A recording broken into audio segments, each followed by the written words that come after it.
from the People's Democratic Party. He announced this decision earlier today at Executive Council Chamber of the Government House in Yenigua. The move was endorsed by 23 members of the Bayelsa State House of Assembly, led by their speaker, signaling a significant shift in the state's political alignment. Governor Diri's resignation follows closely on the heels of Enugu State Governor Peter Mba's defection to the APC, marking a notable trend in the recent political developments. Now, both governors' defections are seen as part of a broader trend of PDP leaders joining the APC, signaling potential realignment ahead of the 2027 elections. I, Governor Doye Diri, do hereby resign my membership of the People's Democratic Party.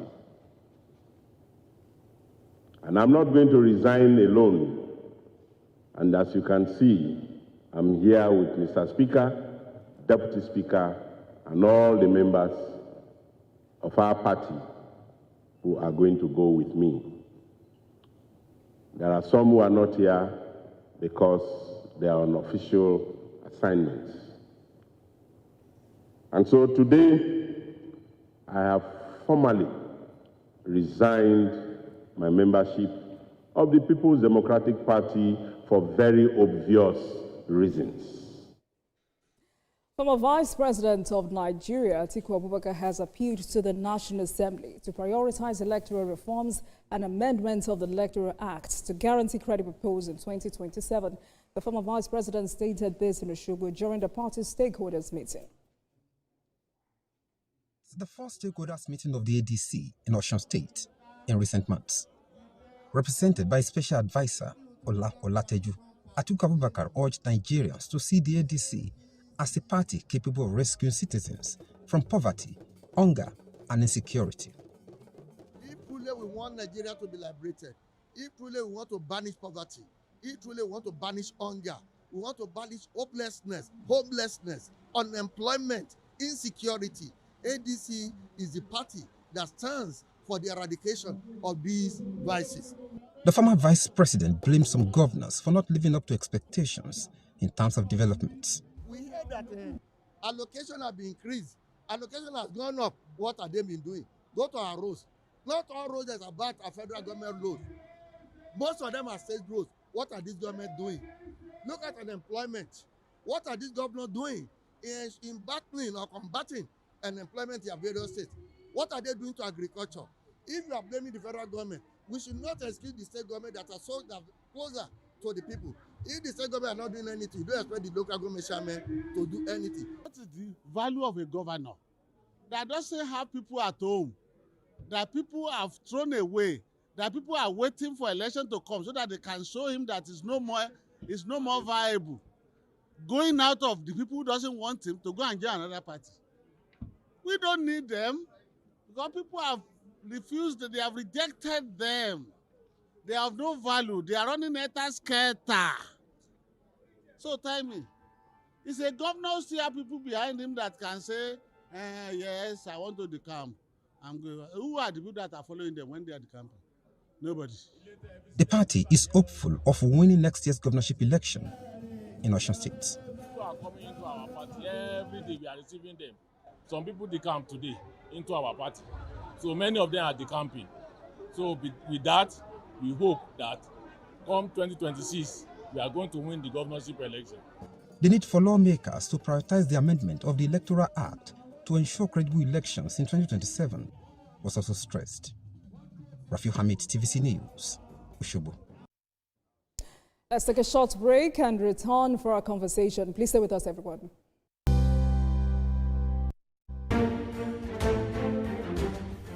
The Renewed Hope Initiative RHI presents the RHI Green Nigeria Challenge. Go green today for a greener tomorrow. This national competition is in 3 categories. The household category is a tree planting competition amongst 11 frontline states in northern Nigeria. Each participating household in Adamawa, Borno, Bauchi, Gombe, Jigawa, Kano, Katsina, Kebbi, Sokoto, Yobe, and Zamfara states will plant a minimum of 1 tree to qualify, with a video evidence of before and after the tree planting exercise. 20 million naira would be awarded to the best household. Submission deadline is 20th December 2026. Community category will see local governments, local communities, schools, and NGOs reclaim and transform degraded or abandoned areas such as dump sites, landfills, parks, and their likes into green, vibrant gardens, parks, and eco-friendly spaces. 50 million naira would be awarded to the overall best community group. Deadline for submission is 15th July 2026. State category will have all states of the Federation and the Federal Capital Territory, excluding Enugu State, have a chance to address the growing threats to environmental sustainability and cleanliness. States will be judged based on the number of trees planted on major roads and inner streets and how clean they are. 100 million naira will be awarded to the best performing state. Already, Enugu State has 100 million naira for being RHI's model green state due to its greenery and cleanliness. Video evidence must be submitted by participating states on or before 20th December 2026. All entries must be directed to RHI Office, State House, Abuja, or email rhi.greenchallenge@statehouse.gov.ng. RHI Green Nigeria Challenge. Go green today for a greener tomorrow.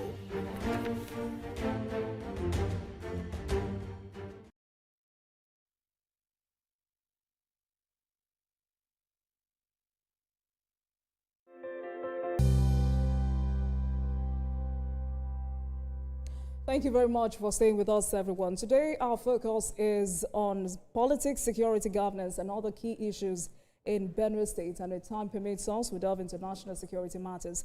Just because my guest is Right Honorable David Ogewe, member representing Ojuobi Federal Constituency, and is also Deputy Chairman, House Committee on Army. Honorable, thank you very much for joining us this evening. Welcome to Politics Tonight. Thank you. We've always been having this conversation virtually. Thank you for coming to our studio. Thank you so much. So from our past conversations, you've always agreed that Benue killings are a clear failure of political leadership. Basically, state governments are not doing anything, and your state is not an exemption. Does it mean there is no end in sight to this hydra-ended monster? Well, first I want to appreciate God again for us to be here tonight and then to throw more light on some of these issues. Like I once stated, I can tell you that there is no problem that when desire and then the will is there, that you cannot have solution to.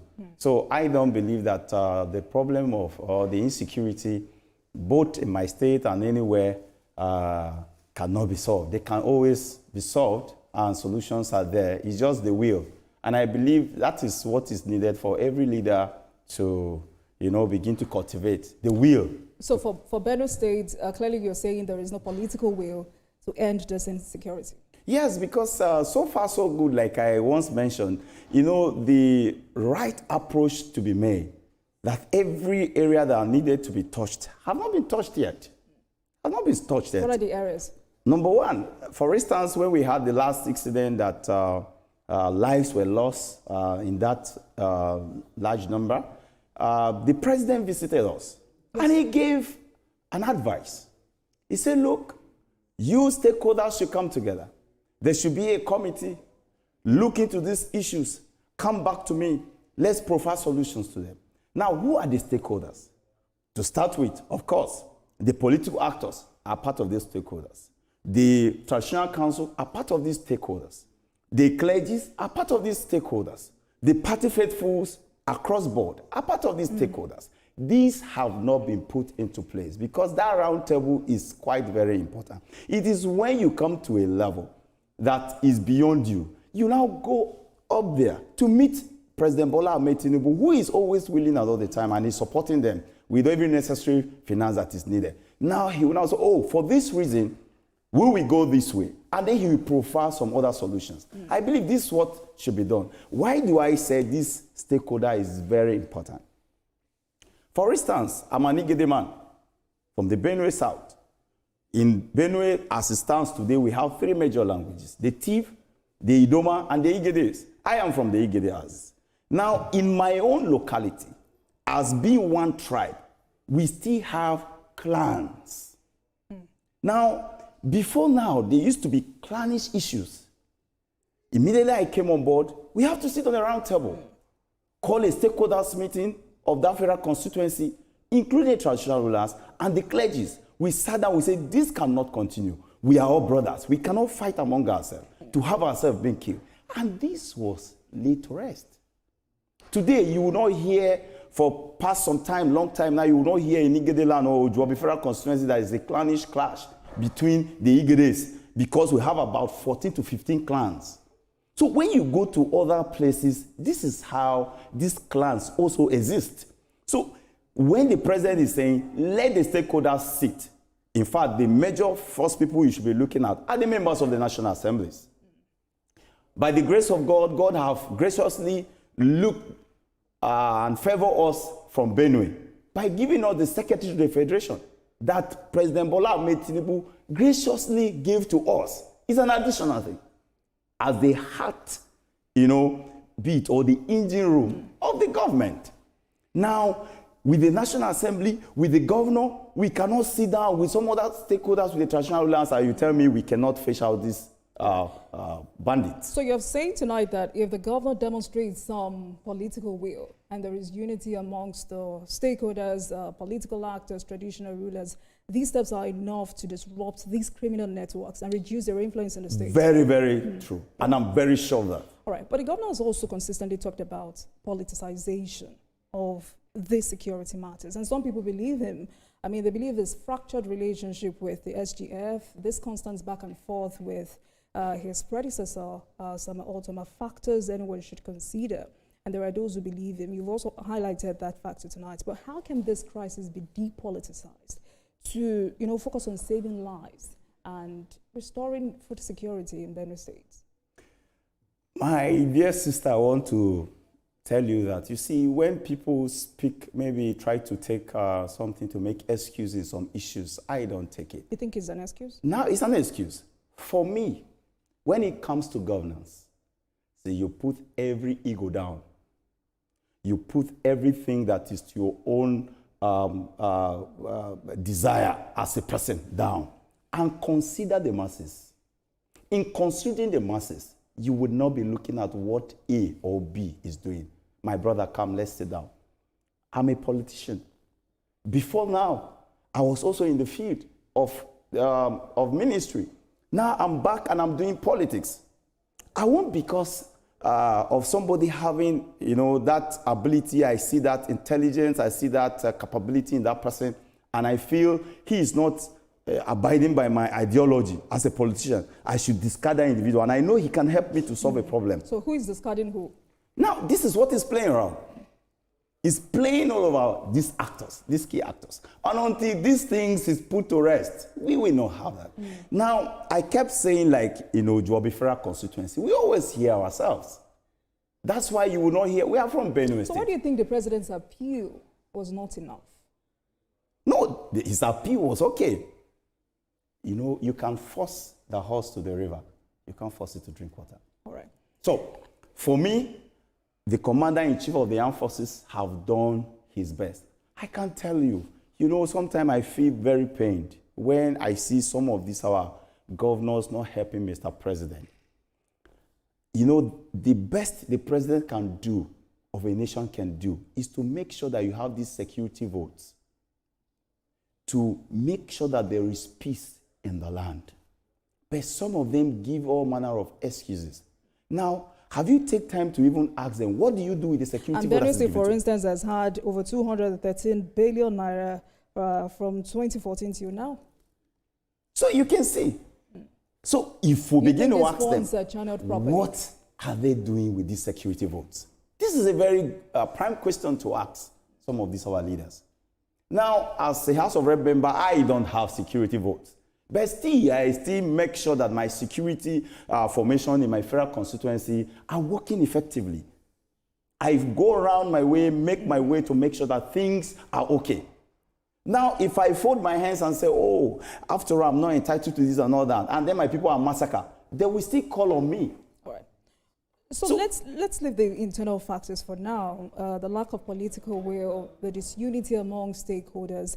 Has there been enough federal intervention to tackle this crisis? You're deputy chair of the House Committee on Army. Do you think the federal and state governments are aligned in their security approach in Benue? Now, you know, one of the things as a legislature, we appropriate. The budget, of course, we give no to the budget. Now, the best the president does for every state in terms of security is for us as lawmakers for us to carry out one of our constitutional mandates, which is oversight. When we go on oversight, we go to see things for ourselves, see what is needed, and hear from the people. After all of that, we come back to the House, put our report down, lay it in the House, and then solutions are profiled.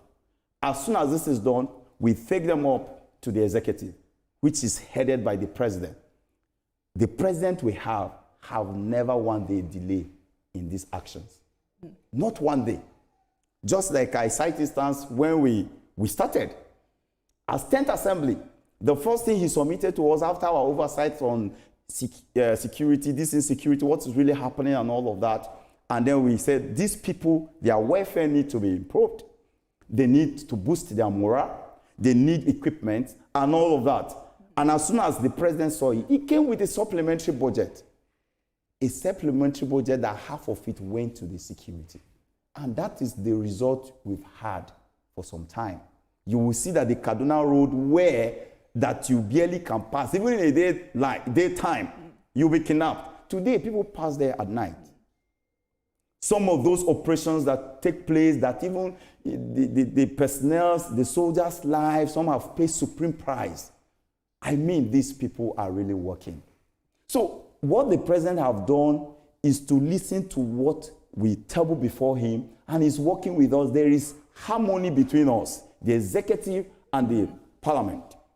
We have a working relationship, understanding that is existing between us. So it's left for this, our governors, to do the needful. No, your governor, because we're talking about Benue State.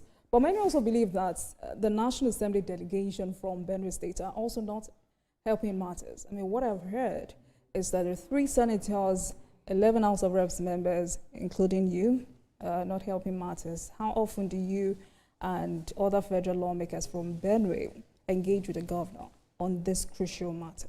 Now, when they say we are not helping matters, in what way? Now, as a person, I have my personal relationship with the governor. A good personal relationship? Yes.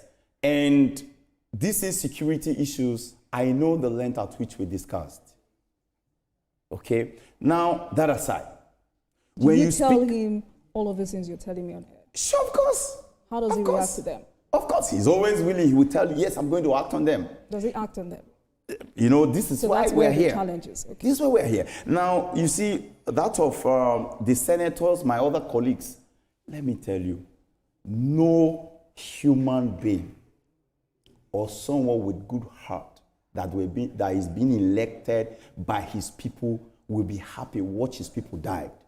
So I don't believe that any of my colleagues will be happy to see what is befalling us as a state. So many times we have decried this, even unanimously, granting an interview that we are not happy with what is happening in Benue State regarding insecurity. You will see also, what else do you want us to do? But has the governor formally requested support or some sort of collaboration from the National Assembly caucus? For me, I have not received any formal invitation by him. So how do you have this conversation with him? Now, that was before the whole thing got the way it was. So the relationship is now fractured. So there is no relationship at the moment. At some point, of course, I have to tell myself, hey, David, you are representing a people. Look at how your people will be secure. Because the first person that will be asked, as long as Ojuobi Federal constituency is concerned, when it comes to that leadership, I will be the #1 person to be asked. So I moved straight. What I did at that point was to make sure I take a motion requesting for forward operation base in my federal constituency. It was granted by the House, and I moved in for that establishment. He's there today, And I can assure you, since that time, we've not had any attack. All right. Either from the neighbor side, because we are boundary between Ebonyi, the other way to Enugu, a little bit, you go to Cross River, look at Cameroon. So we are now fine. And we make sure that we also watch, because security is everyone's business. I mean, that's your own constituency, but what happens to other constituencies? Yeah, So I think, also I have to say this. Like I said, security is quite expensive. It's not very easy that way. You will need that collaboration effort to be able, especially in some of those volatile areas in Benue State. I'm talking about collaboration. I want you to establish it so we're clear. What you're saying tonight is that the governor of Benue State, Hans Italia, does not have a good relationship with the 3 senators and 11 House of Reps members. Of course, some of our colleagues, it's not the whole 11, some 2 House of Rep members, sometimes you see them. I just watched on news that one of them that was in PDP, because we are 11 House of Rep member, 10 APC, then 1 PDP. I saw one of the PDP decamping, to APC and was with them recently. And then one of our other colleagues, that is 2. Now, what is expected for me as a person from him is very simple. Okay. A formal invitation to the National Assembly caucus. A formal invitation to the Secretary of the Federation. Please, let's sit together and fix our state. Okay. At that point, if that happens, and then the National Assembly caucus or the SGF do not respond, we will now be looking at, this. If he does not write to the SGF and he writes to the 3 senators and 11 House of Reps members, would you still support him? Why not? All right. It's our state. All right then. The governor is not in terms with the idea of a state of emergency. It says this is not the solution to ending this problem. But how effective is the open grazing prohibition law? How has it been so far? You see, some of these things, for me, I see them more of, I call it a kind of theoretical work. Sometimes I see some of these excuses as things they just want to push the real issues aside. Now, before now, our forefathers do not witness what we are witnessing. They didn't have this open grazing law or grazing law. But there was peace. There was harmony. I remember those days we travel on the road at night, at any time you travel at will. No problem. I remember those days growing up also, even taking us to farm, you have that freedom to, I'm hungry, you take somebody's yam, roast it and eat while going to your own farm because of the distance. Now, these were the peace coexistence that existed between our people. What is really happening now is the question we should be asking ourselves. Now, if we have some of, let's say, for instance, the Fulanis coming to live with us, they know that this is Benue land.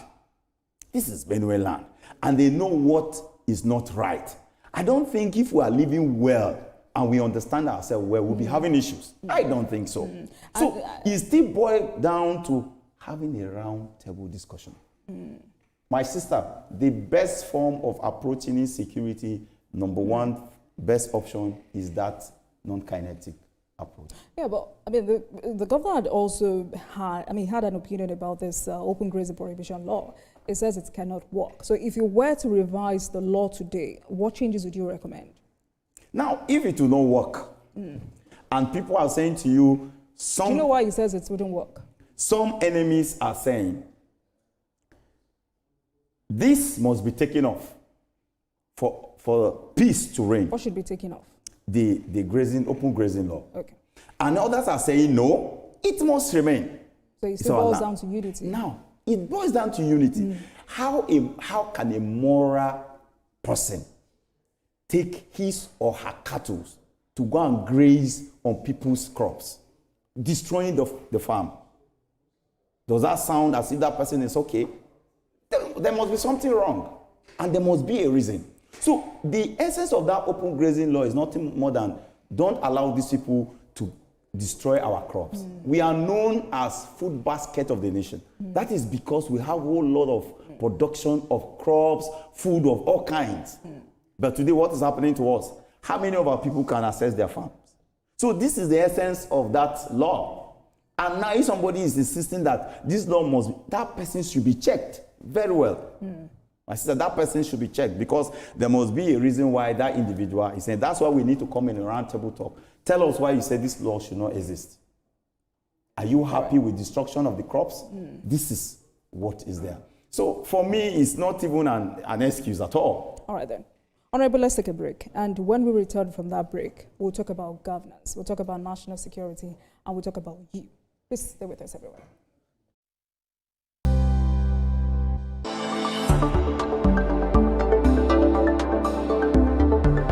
Keeping hope alive. We are the drumbeats that refuse to be silent, even when the rhythm falters. We are the green that refuses to fade. And the white that dares to shine. hope is not a stranger here. It lives in our markets, Our music and our streets. Every dawn in Nigeria is proof that tomorrow is still worth fighting for. Hope is a child in the classroom, eyes wide, with dreams bigger than walls. Hope is the farmer planting seeds in faith, believing in rain and harvest. Hope is the youth unafraid to rise, rewriting the story of our tomorrow. Hope is us, Millions of voices refusing to give up on the promise of this land. Nigeria, our independence is not just history. It is a call to keep believing, to keep building, to keep hoping.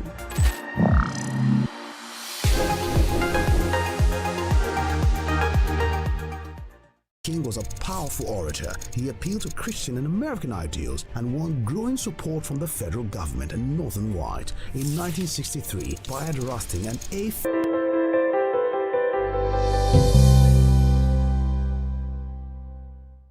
Thank you for staying with us, everyone. Right Honorable David Ogewi, member representing Ujoabi Federal Constituency, is also Deputy Chairman, House Committee on Army, is my guest tonight as we focus on Benue politics, security, governance, and other matters. Honorable, thank you very much for staying with us on the program. So let's talk about governance. A lot is happening in Benue State, and Governor Alia has, stressed the importance of collective efforts, which you have, for the past 25 minutes, which you've highlighted on the program tonight. He's talking about the importance of collective efforts in enhancing democracy and securing a prosperous future for the state. Some have been asking, does the governor practice what he preaches? Well, the result is there to show for itself. If he's practicing what he's preaching, I think the result is there. If that is happening, the National Assembly will not be at loggerhead, the caucus with him. If that is happening, some of this disagreement should not be there. For me, there is a way I look at what is happening around, Benue State as a person. I took a time to study the situation. And I tell myself one simple thing. There are people who does not even want peace to reign in that state because of their selfish benefit. Who are those people? They are there. Who are they? They are there. Who are they? That is why we need to sit round table. By the time he makes some drastic move, like I tell you, extending a formal invitation to the National Assembly caucus, those people will no longer be happy. Who are these people? They are there. You always see them around. They will not come to you. In the daytime, they come at night. Don't mind what that person is saying. We need you to remain where you are. You are doing the best, even when you are doing the wrong thing. For me, I've had some of them before. So let me tell you what people are saying. I mean, some of the things I've heard is that the National Caucus of Benue Caucus of the National Assembly is, I do apologize for the word, blindly following the SGF without considering the feelings of the governor. I mean, they are also upset with the governor because the SGF is upset with the governor. Is that the case? It is. It's not true at all. Let me tell you why it's not true. Earlier you said if he writes a letter to the SGF, if he writes a letter to you and your colleagues, all of you will come down from wherever you are and support him. So, and I asked earlier, if he does not write a letter to the SGF and he writes to you and your other colleagues, would you all support him? Because that's the conversation out there. I want to honor his invitation. He is our governor. He's our governor. Whether anybody likes it or not, he is the governor of Benue State. And he says so many people are trying to control him. Now, There's no any reason for any control. Even myself, I've been you know, kind of hit by some people who call themselves elite, even around our political circle. And I tell them, you are only an elite to my side when you are talking about what will enhance, you know, the life of my people. So truly there are people trying to control him. Naturally, you have them in politics who want to say, I want to be in charge of you. Now, but that is not the case. Because as I am, if somebody looked at me and said somebody is manipulating me to do what is wrong, that person have just insulted my person. I have my personal opinion. Whatever you say to me as a leader, what a leader does, you go home, debrief through all that have been told to you. And then after that, you take a decision. Now, he cannot, or no one else should be able to tell him or should tell him that we in the National Assembly are being misled or blindfolded or following somebody blindly. Even the SDF does not wish the state bad. Like I said to him, if you ask the SDF tomorrow, say, what do you think about David? He will tell you. Whenever David comes to you, he tells you the truth. That is what I do. And I have watched him. I mean, you can only speak for yourself. Yes. Yeah, you can't speak for your other colleagues. Yeah, for my other colleagues, we have also reasoned together. We spoke, we talked, and I told them, you see some of them going home.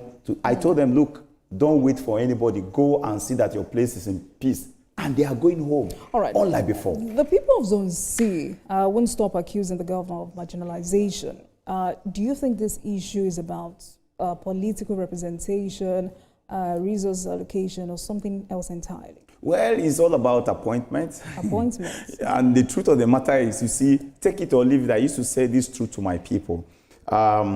Numerically, the thief are more than the Idomas and the Igedes, numerically. And politics is all about number. It's all about number. So when you are going for vote, for instance, you hear my people from Benue South, the Zone C, as is saying, oh, we have not been given governor since the inception of the democracy, what have you, and what that. The question is, how well have we played our game? That is the first question to ask. Secondly, how well have we received support from our thief's brother?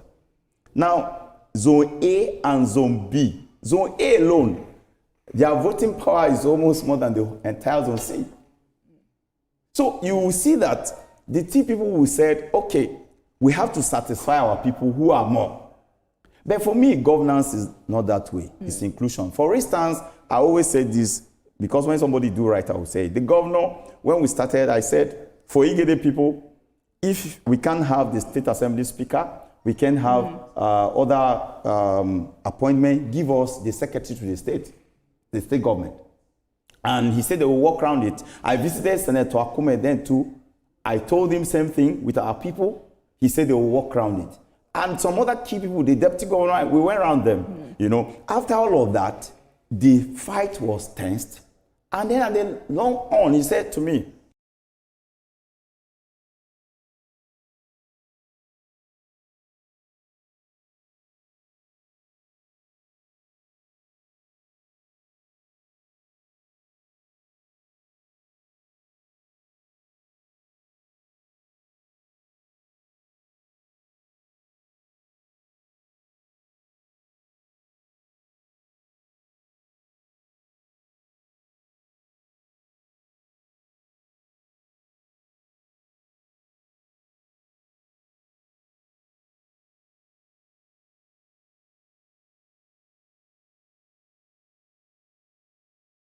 them, because there could be lies on social media, there could be true. But if going by what we saw on the social media is true, then there was no representation in Benue South in those appointments. But there's also this recent appointment of 23 persons who are coordinating APC activities in local government areas, and I mean, according to what they have to do, strengthen the party at the grassroots.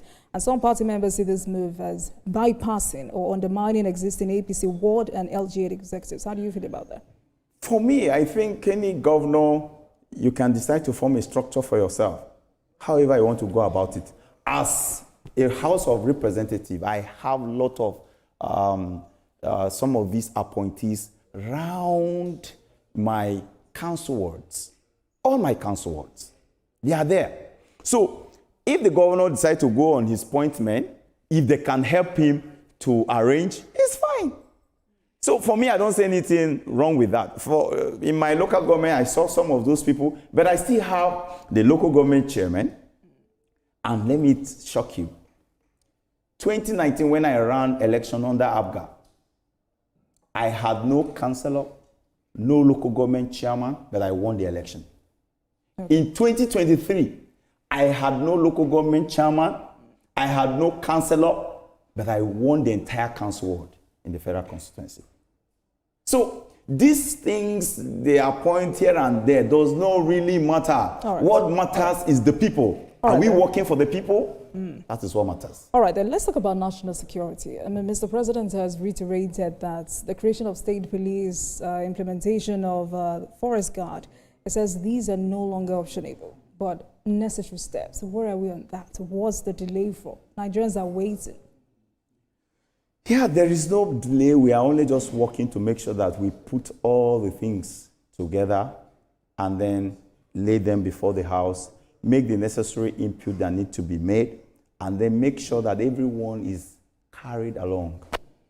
That is the essence of this public hearing that is going step by step, place by, like a few days ago, I was with the traditional rulers of the country, and you see they were agitating for their own space in the Constitution of the Federal Republic of Nigeria, 1999, as amended. So we assure them that our Speaker, Right Honorable Tajuddin Abbas, PhD, loved the traditional institution, and our President is also willing to do such.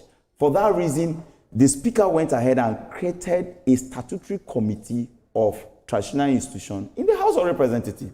I am a member, and I told them we are working on their bill. So also is the creation of state. That of the state police, we are also working on it. We are working on it because, you know, we watch some governors who misuse some of this opportunity in time past. Even with the little they have, ordinary, some of these vigilantes and all that, you will see how some of them use them to harass people in the time past. So we are saying, let us look at it very well, guide and write the necessary thing that will make sure that this power is equally distributed so that they will not be misused. Okay. That is what is delaying it in a way in the National Assembly. Because for some of us, we are saying, oh, if these past people have done what they did and we made a mistake, we might be in for it in the future. All right. So if we were to give Nigerians a realistic expectation, when do you think we might actually see the first functional state police system and forest guard network? For the forest guard, already this arrangement is in place. In fact, the president said they should do it very fast. And as we speak, I can tell you that some of the coalitions of names, people, you know, for them to go for training is already ongoing. Now, on this, the B aspect of it, the amendment of the Constitution, give and take before December, we should be able to lay something on the floor. Nigerians are listening. Nigerians are listening to you. Yes, okay. we are assuring them. All right. We are assuring them we are committed. The National Assembly, this 10th National Assembly, we are committed to the well-being of the people. In fact, the House of Reps of 10th Assembly is called the People's House. You're saying people are rubber stamped? We are not rubber stamped. We cannot be rubber stamped. We can only have understanding. A child who does not understand the language of his father cannot benefit from his father. All right. Let's talk about national politics. I mean, the national chairman of your party is from your region. A lot of agitation went into that, and the region finally has that. What difference will that make in the leadership of the ruling party? What does this appointment mean for the North Central region politically now?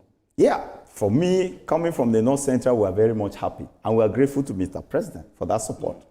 I can tell you that in the North Central today, we are ready to give him our maximum support because we have not been sidelined. You will see that in the North Central, we have the Secretary of the Federation, we have the National Chairman of the ruling party, and some other very important positions. So we are good to go, and we are working around the clock to give him that needed support. And you can be rest assured that the vote of North Central is not a vote to joke with. Yes. And more governors are trooping into your party. Today, Bayelsa State Governor Diodiri became a member of the APC. Isn't that an implosion waiting to happen? No, we are adding. And we are still going to welcome more as they come. From where? Yes, they are still coming from the other parties. And then, APC now is a safe haven, very safe haven. Where you come, we will tell you, oh, you need to succeed. APC is a place to succeed for those who want to succeed, who want to work. So you will see these governors coming, and there's nobody who wants to stay in a house that is collapsing. I'm sure you're happy about the political calculation. Yes, I mean, the current whirlwind favors Mr. President, but is it good for local candidates? Governors alone don't make the party. Yes, they're an added advantage and an added value. The people make up your party. Is that a fair assessment? Now, let me say this. The current president once said that when you are leading people, and then all of a sudden you look behind, you don't see people behind you anymore. You are no longer a leader. So, as a governor, you are moving. You should have your leaders behind, your people behind you. So if you cannot control your people, then you are not in charge. For me, any governor that knows what he's doing, we have his people behind. Just like we watched today's one, the Bayelsa governor. He said he's coming in with all his, the Speaker of the State Assembly, the Deputy Speaker. So what's your view on the claim that many politicians defect only for personal survival and not for the ideology of the party? No, I don't think that would weaken. I won't believe that. Even as much, even yourself foundation speaking to me, you are also living for survival. Everyone lives for survival. I'm not a politician. You know, it must not be a politician. Everyone is living for survival. So politician is not even exceptional. But in the context at which some of them are looking at it is a wrong one. Now, let me put this on the table. If I and you were in party A, I have no reason to hide anything from you that I am gaining in that party A. But if you are in another party, I will not tell you. I will not tell you. So these people are coming to say, oh, that thing that is making you able to work well, I want to belong. Mr. President, this thing you are doing for your people, we are happy, please. Let us also receive. That is a father. And he said, come, I have enough to give to you, my children. All right then. Because of our time, let's talk about you. You defeated incumbent rep member, Samson Oku, of the PDP. Quite impressive, I must say. But critics say you've not been vocal enough at the National Assembly about the issues affecting Benue or your constituents. Well, you see, one, people get to positions based on what people believe about them. My people, today, I'm not going to say my predecessor have not done his best. He has done his best. Like when we met, we shook hands together, I told him, I say, you have done your best, let me continue from where you stopped. That was my word to him. And I focused immediately on the infrastructure. National Assembly is also a place where you need to lobby. I also had to lobby and cry to Mr. President. Our road that has never been constructed for decades, he's doing it for me, Oju to Cross River. And then is it other social amenities, name them motorized borehole, solar borehole, electrifications, is it empowerment, both in cash and materials, processing gari machines, rice millers, all these things. So if you were to present, for instance, a breakdown of your constituency projects by ward or local government, what would that data show when it comes to fairness and inclusivity? By the grace of God, I think it was so very positive. By the grace and mercies of God. I'm doing my best. I've not been able to touch everyone, but it will get to them. That is one thing I am sure. And you see, one of the major things I look at as a representative is to tell myself that my people have been cut off. And when you are cut off from the state through road infrastructure and some other things, you see that you don't gain anything. There won't be anything like access for you to even talk of company or employment or any presence of federal government. But with what President Bola Ahmed Tinubu is doing for us at the moment, we are good to go. Even the Ebonyi governor, there is a very, very obstacle river that have cut us off from, accessing Ebonyi very easily, just 20 minutes from Igede land. The governor graciously is constructing that bridge, even the road to that place, because his people also live in Igede land. This year, New Yam Festival, that I had a long program from 1st of September to 6th of September. The 6th was the grand finale. We had security summit. We had free medical outreach, and so many other things happens. The football tournament, putting you together, engaging them. After all of that, the 6th day, which is the grand finale, where I gave out a lot of empowerment, President was present.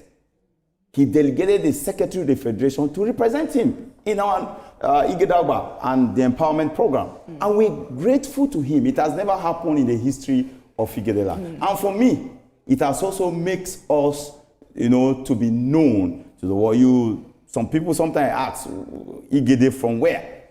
From where? But we are not that minority. Even in the Southwest, I have a lot of my Igede people in millions in Southwest. When you go to other parts of the country, you see them. So we are not that little in population. So Mr. President and also has promised that he will make our New Yam Cultural Festival to be a national festival where people will come to celebrate. All right. Because they love it. But what message do you have for the people of your constituency regarding your stewardship and their expectation? And also, what role do you expect the people to play in shaping your work? Well, it's to continue in the unity we are having. My message goes even in appreciation to the clergies, to the traditional rulers, to all my stakeholders, the women, especially my youth, who are so supportive, and women. It's for us to continue in that right path, bringing every needed suggestions that will help in the development of the federal constituency to our table, and then also drawing my attention to every needed problem that needs to be, attended to. So this is just my message to them, and to say to them that we should continue hoping that better things Let's talk about national security. We still have enough time. Deputy Chair, House Committee on Army. What legislative actions is the House Committee on Army taking to improve Nigeria's national security architecture? Now, currently, we have a bill, even in the National Assembly, that is ongoing to reshape some of these security agencies, to have them, work effectively. I will not disclose some ineffective aspect that is there here because it's a security matter, but we have seen it. We saw them, even in budget line, we saw them in our oversight. So we have decided to start correcting those abnormalities so that they can work in that synergy. The security of this country can only be better when the whole security agencies have that synergy. I'm talking about the SSS, the police, the soldier, the Navy, the Air Force, all of them coming together. Is there no synergy, or there is but there has to be a serious cohesion. The truth be told, sometimes some feel more superior to the other. This can bring about disagreement. So, please be clear. Which of these agencies need to up its game? All of them. All of them. But one that we must appreciate is the SSS, because so far so good, they are doing their job, supplying the needed information. And I can tell you, Mr. Stosi Ajayi is working. Even the Chief of Defense Staff, he's working. You're also giving me political answers on, I know you're a politician, but then the question I ask is, which of these security agencies needs to up its game? All of them, that's what I said. But they are doing their best. You're giving kudos to They are doing their best. Even the army, do you know how many soldiers die in that war front? They are doing their best. And there are some of the things they are achieving that is not on the media. And I want to say to you people that are also in the media space that you need to help us. You see, I've traveled around the world. I have noticed some certain things. When you travel outside this country, you see some very dirty and rough places in other countries. They don't show them on the social media. but they show us the part that is so beautiful about their country. They present everything about their country so beautiful. You want us to deceive Nigerians? We are not deceiving Nigerians, but let us work on ourselves. That problem that we identify, let's get to solve that problem for ourselves. And this is why, Mr. President, I've come with all these reforms. I am very much happy with Mr. President Bola Ahmed Tinubu on these reforms. It's going to shape Nigeria. Yes, it will come with hardship, but I can tell you the end of it is going to be joyous. All right. But is the current level of funding for security agencies adequate to meet this current national challenges? Left for me, if we have the fund, as a nation, we will do more. We will do more because these security equipment are not cheap. They are highly expensive. In fact, if you watch some of this display that these terrorists are displaying, you will see the kind of sophisticated weapons they are using. And then you begin to ask yourself, where did they get source of their fund from? Because we throw ourselves outside. That is the problem. I mean, severally I've heard security resource experts have said to me that funding can never be enough when dealing with security matters. But at the same time, there have been several calls for transparency and accountability in budgetary allocation to the defense sector. What's your take on that? Now, if we begin to bring out the details of what is budgeted in security operation, you are already asking for defeat before the war. So we must continue to pump money. Yes, and for instance, if accountability. Yeah, you are not an enemy of the nation. I'm just giving an instance that you are not in support of the well-being of this country, and then I have appropriated social fund to make sure that, look, we end this insecurity in social place. As somebody who is an enemy to that nation, the person will go ahead to appropriate more than yours, and the person will win you in that war. So most of these things are kept secret because of the modus of operandi, so that you can have that successful operation that is needed. And that's why you will not hear them telling you, oh, we are coming to Lagos to go and face social people. Not like the way I'm coming to this studio today, they will, Honorable David is coming here. It's not done that way in the security sector. All right then. Right Honorable David Ogewe, member representing Ojuobi Federal Constituency, Deputy Chairman, House Committee on Army. Thank you so much for speaking with us on politics. Thank you for having me, and I'm very much grateful. We look forward to be speaking again. Thank you. Thank you very much. And thank you so much for watching, everyone. That marks the end of today's episode of Politics Tonight. But before we go, let's tell you that the views and reactions of our resource persons are theirs and have no connection with TVC News. Meanwhile, you can watch the repeat broadcast of this episode at 12:30 a.m. Get in touch with us on our social media handles, Facebook, Instagram, and X at TVC News NG and at Olajumokedebu using the hashtag Politics Tonight. We're also on YouTube at youtube.com/TVC News NG. I am Olajumoke Olatunji. Good night, everyone. I'll see you again tomorrow.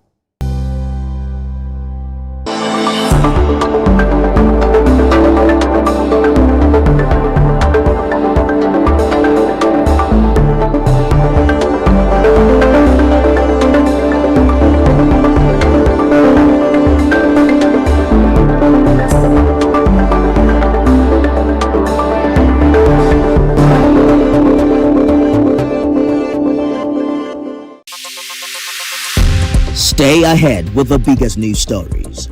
Go beyond the news headlines. Experience impactful investigations. Enjoy resourceful news coverage in real time. TVC News at 7 and TVC News